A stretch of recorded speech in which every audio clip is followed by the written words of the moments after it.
안녕하세요. 이승주 변호사입니다. 자, 오늘은 민법 기본 강의, 기본 개념 강의를 좀 해보겠습니다. 구분 건물, 구분 행위, 구분 소유적 공유, 구분 지상권. 자, 여기에 대해서 말씀을 드릴 텐데, 구분이라는 건 뭡니까? 말 그대로 딱 구분했다는 거예요. 토지 같은 경우에는 뭐 펜스를 쳤다면 구분했다 이렇게 볼 수 있겠죠. 아니면은 갑과 을이, 야, 요 땅은, 요쪽은 내 땅, 저쪽은 네 땅, 이렇게 구분, 의사표시로도 할 수 있겠죠. 물리적으로 하지 않고. 그 다음에 건물 같은 경우에는 뭐 벽을 쳐가지고 구분할 수도 있겠죠. 자, 이런 식으로 구분이란 개념은 국어적인 용어 그대로예요, 일단은. 자, 그런데 우리가 이 법률에 있어서 개념을 정의하는 이유는 어떤 개념을 딱 정의하면 그에 따른 효과가 부여되기 때문에 그래요. 그래서 법에서 어떤 법을 적용한다? 그러면 개념부터 잡고 이 행위가 개념에 포함되는지 이런 상황이 포함된다면 그에 따른 법적인 효과가 부여된다는 거죠. 법에서 써놨어요. 어떤 효과가 부여된다. 법에 써놓지 않더라도 판사님들이 해석을 합니다.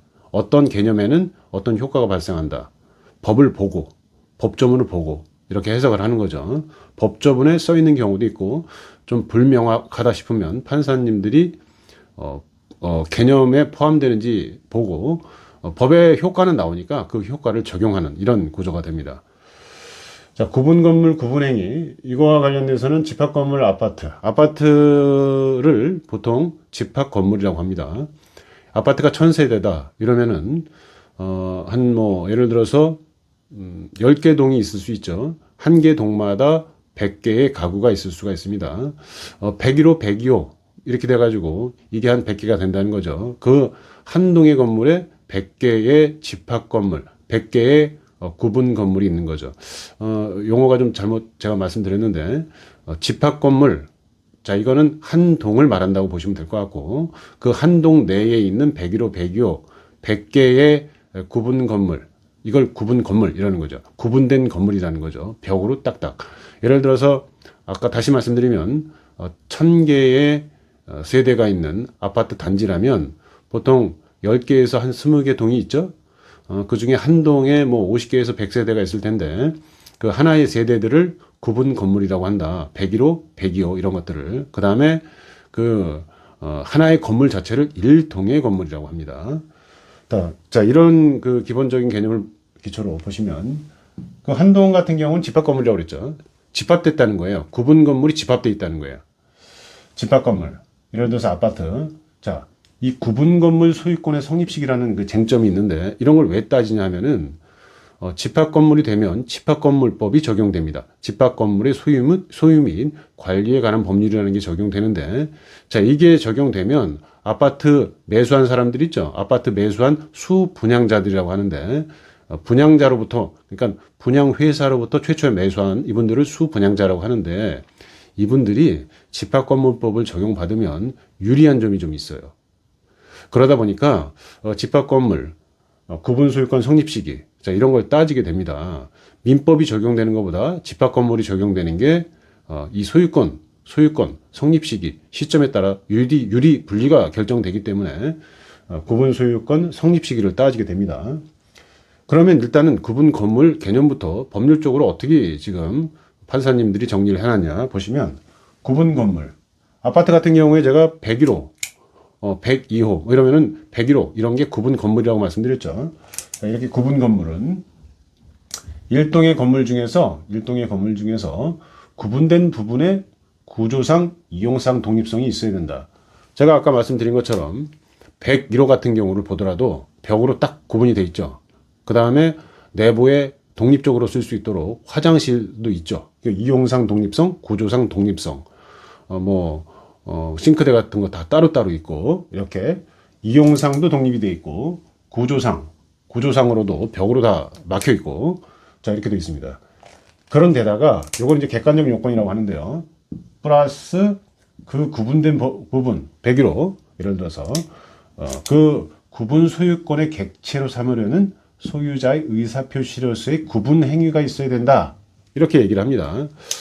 자, 이 객관적 요건은 좀 쉬운 편이에요. 구분돼 있고 이용상으로 독립성이 있으면 된다는 건데, 그 다음에 의사표시로서의 구분행위가 필요하다 이렇게 얘기를 해요. 그럼 과연 구분행위가 뭔가? 우리가 건물을 지면 시공을 한 다음에 건축물 대장을 만들고 집합건물 건축물 대장 이런 걸 만들고 그 다음에 등기부를 만들거든요. 자, 그런데 그러면 등기부 만들 때까지 아니면 건축물 대장 건물을 다 만들고 그 다음에 건물을 만들고 뭐 분양도 하고 이렇게 되는데요. 분양 지금 우리 현재는 어떻습니까? 분양한 다음에 허가 신청하고 뭐 분양도 하고 그런 다음에 건축물 대장 만들고 등기부를 만드는데 이 언제의 구분행위가 있었는지에 따라서 이해관계가 좀 달라집니다. 근데 지금 현재는 어떻게 보느냐 하면 이 구분행위를 건축 허가 신청 또는 분양계약을 체결하면 구분행위가 있었다고 봅니다. 분양계약 체결하면서 그때 이제 소유자로서의 의사표시가 있었다는 거예요. 분양회사에. 자, 건축물 대장 등록까지는 필요 없다. 이렇게 뒤로 밀릴 필요는 없다는 거예요. 등기부, 그러고 나서 등기부가 만들어지는데 이렇게 뒤로 밀리게 할 필요는 없다. 자, 이렇게 한 이유는 분양계약 정도만 체결하면 이게 이제 대세인데 분양계약 정도만 체결하면 구분행위가 있고 구분 건물이 성립되는 거라는 거죠. 이걸 왜 이렇게 해석했냐면 건축물 대장이 만들어질 때쯤에 구분행위가 있다 이렇게 되면 수분양자 아파트를 분양받은 사람들이 보호가 잘 안 됩니다. 왜 그러느냐? 왜 수분양자 보호를 위해서 이렇게 만들었다. 그 분리처분 금지라는 게 있습니다. 원래 그 집합건물법에 따르면 집합건물법이 적용돼야지 수분양자에게 좀 유리한데 원래 토지와 건물은 분리돼 있어요. 우리나라는 소유권 자체가 뭐 한꺼번에 팔리고 이런 게 아니에요. 따로따로 팔 수도 있어요. 보통은 집도 팔고 땅도 팔고 단독주택을 말하는 거예요. 지금은 집도 팔고 땅도 팔고 한꺼번에 팔겠지만 따로따로 팔 수도 있는 거예요. 그런데 집합건물은 아파트 같은 집합건물은 원칙적으로 땅과 건물을 따로 팔지 못하게 해놨어요. 한 동 건물에 막 100세대까지 있는데 이걸 따로따로 팔게 되면 엄청난 혼란이 있겠죠. 그런 문제 때문에 토지와 건물을 분리처분할 수 없다라고 규정을 했어요.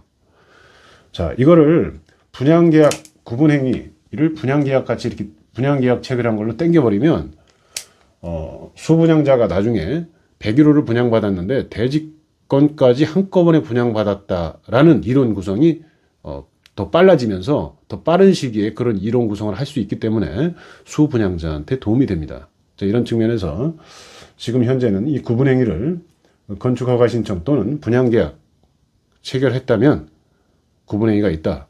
따라서 이 상태에서 분양을 받은 수분양자가 집합건물법상 분리처분 금지 적용이 돼가지고 101호 분양받은 걸로 나와도 대지권까지 받은 걸로 본다. 뭐 이런 판례들이 많다는 거죠. 자, 그래서 집합건물 건물 소유권 성립식이라는 게 이런 식으로. 자, 그래서 구분 건물은 해결됐죠? 구분 행위도 지금 제가 설명을 했습니다. 여기 지금 구분 행위, 의사표시를 쓸 구분 행위. 자, 그러면 구분 소유적 공유라는 게 뭐냐? 여기 써놨죠.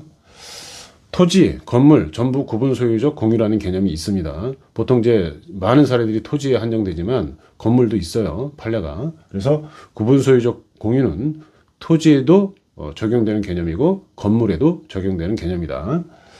토지를 예를 들어서 위치를 특정해서 매입해요. 위치를. 근데 두세 명이 같이 매입을 하는 거죠. 한 필지를. 토지를 특정해서 매입을 하는데 그런데 이렇게 특정해서 매입하면 분필을 해가지고 한 필지라면 쪼개서 사서 따로 등기를 하는 게 맞는데 그렇게 하지 않고 한 필지를 두세 명이 한꺼번에 사면서 실제 면적은 이쪽은 너 써, 저 반대쪽은 내가 쓸게.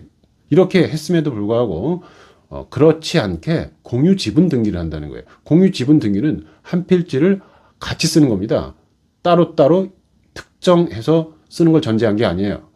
그런데 매입하고 실제 당사자들, 함께 사는 사람들의 의사는 땅 하나를 사가지고 왼쪽은 너, 오른쪽은 너, 이렇게 따로따로 쓰기로 약정을 했음에도 실제 등기는 공유 지분 등기를 함으로써 마치 형식적 겉으로 보기에는 등기부로 보기에는 같이 한 필지를 쓰는 것처럼 해놓는 거죠. 이걸 구분 소유적 공유라고 하고요. 자, 이거를 왜 이렇게 설명을 하게 되냐면 건물도 이런 식입니다. 건물도 제가 써놨는데 구분 건물을 매입해서 독립성이 따로 있는데도 불구하고 면적에 상응하는 구분 지분 등기를 공유 지분 등기를 하는 경우를 말한다. 자, 이거를 이제 왜 이렇게 설명을 하고 이게 왜 중요하냐면은 구분 소유적 공유 같은 경우에 이 공유를 해소할 필요가 있을 수 있잖아요. 처음에 사이가 좋았다가 나중에 사이가 좀 안 좋아지면 야, 너 따로따로 쓰기로 했는데 이게 좀 약속이 지켜지지 않거나 뭐 이러면은 따로따로 쓰는 거 명확하게 하자. 소송에서 이쪽은 너, 이쪽은 너 이렇게 따로 해가지고 판결 받아서 아예 분필도 하고 등기도 따로 하자. 이렇게 할 수가 있잖아요. 자, 그런데 단순 공유라고 합니다. 원래부터 한 필지를 사면서 두세 명이 한 필지를 사면서 공유 지분 등기를 하고 실제로도 같이 쓰는 경우가 있어요. 자, 이렇게 실제로도 같이 쓰고 등기도 공유 지분 등기가 된 경우에는 이 분할할 때 그때도 분할 필요성이 있잖아요. 분할할 때 공유물 분할 소송이라는 걸 합니다. 그런데 지금 제가 말씀드린 구분 소유적 공유 같은 경우에는 실제로는 따로따로 쓰되 등기상 형식적으로만 한꺼번에 쓰는 것처럼 등기가 되어 있는 경우예요. 이 경우에는 공유물 분할 소송을 제기하면 안 됩니다. 상호 명의신탁 해지 소송이라고 해서 지분 이전 등기 청구 소송을 해야 돼요. 그런 것 때문에 이런 개념을 자세하게 설명하게 됩니다. 그래서 어떤 개념이 나오면 그에 따른 효과가 있다고 그랬죠. 그래서 개념을 먼저 구별하고 그에 따른 소송 형태가 달라져요, 이게. 자, 그 다음에 구분 지상권이라는 게 있습니다. 민법 289조의 2에 나오는데 지상권이라는 건 원래 건물이나 공작물을 소유할 목적으로 땅을 사용하는 권리예요. 그런데 여기 구분자가 붙어 있죠.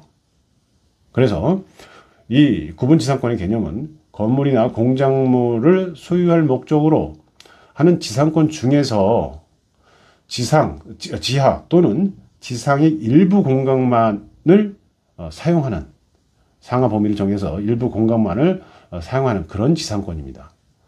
지상권 중에서도 일부 상하 공간.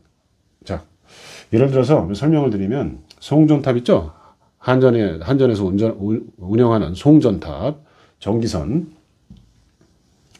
한전에서 운전하는 송전탑 같은 경우에는 그 해당 밑에 있는 땅 소유자한테 허락을 받아야 돼요, 원래. 그래서 이분들이 한전 송전탑 같은 경우는 구분 지상권을 득해야 됩니다. 토지 소유자한테 보상을 하면서. 그런데 판례 사안들을 보면은 송전탑을 그냥 설치하는 경우가 있어요. 토지 소유자 허락받지 않고. 제가 써놨죠. 그래서 한전에서 송전탑을 설치했는데 보상을 안 했어요. 그런 경우에는 토지 소유자가 철거 청구를 할 수 있습니다. 송전탑 없애라 이거. 그럼 이겨요, 이거. 뭐 부당이득 청구도 하지만 지료 청구도 하지만. 자, 그러면은 이기면은 이제 집행하러 들어가겠죠. 철거하려고. 어마어마하잖아요. 그 송전탑 그 큰 걸 어떻게 집행하겠어. 어쨌든 액션을 취하겠죠. 자, 그렇게 되면은 한전에서는 보상 절차를 거쳐요. 딱 패소하게 되면 보상 절차를 거치고 그 다음에 구분지상권을 이제 등기를 하게 되는데, 그렇게 되면 집행이 이제 안 되는 거죠. 집행을 하려고 해도 상대방이 청구이 소송, 송전탑 만든 한전에서 청구이 소송하면 집행은 이제 막을 수 있는 이런 구조입니다. 제가 이제 이 사례로서 이제 한전 송전탑 얘기를 드렸지만, 구분지상권 개념이라는 게 다시 말씀드리면 건물이나 공작물, 이 공작물이 송전탑이에요. 송전탑 같은 걸 공작물이라고 해요. 건물이나 공작물을 소유할 목적으로 하는 토지 사용권, 지상권 중에서 지하 또는 지상 일부 공간의 상하 범위를 정해서 정해 둔 것. 자, 이게 이제 구분 지상권이라는 거죠. 송전탑 같은 게 이에 해당한다. 자, 오늘은 뭐 민법 기본 개념 강의 중에서 구분 건물, 구분 행위가 뭐냐, 구분 소유적 공유가 뭐냐, 구분 지상권이 뭐냐, 구분되는 거죠. 오늘은 여기까지 강의하겠습니다. 감사합니다.